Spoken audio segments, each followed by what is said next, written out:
स्वामीच्या अंगावरील वस्त्र स्वामीशी एकरूप झालेले असतात. अशा एकरूपतेत शिष्यास वाटते आपण महाराजांची छाटी झालो आहोत. आता आपलं कार्य म्हणजे महाराजांचं संरक्षण करणं. असं कार्य करताना त्यास गुरुमाऊलीचं शांत तेज अनुभवायला मिळतं. तो जगाच्या कल्याणासाठीच गुरुमाऊलीचं कार्य अनुभवतो, ते या छाटीद्वारेच.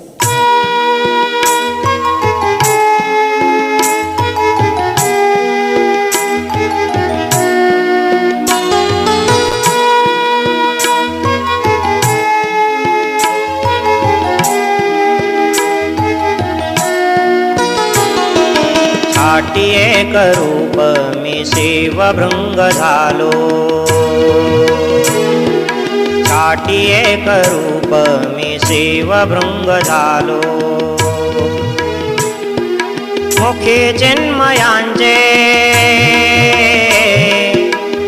चिन्मयांचे मी नाम घेत आलो. छाटी एक रूप मी शिवभृंग झालो.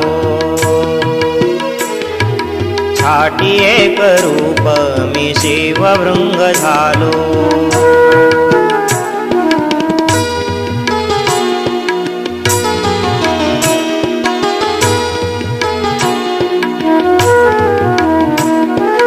गंध पुष्प वाहू उधळू गुलाले. कल्पवृक्ष खाले दिव्य तेज आले.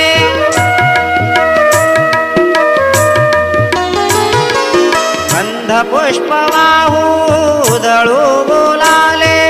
कल्पवृक्ष खाली दिव्य तेज आले. आनंदी आनंद मी अमृतात न्हालो.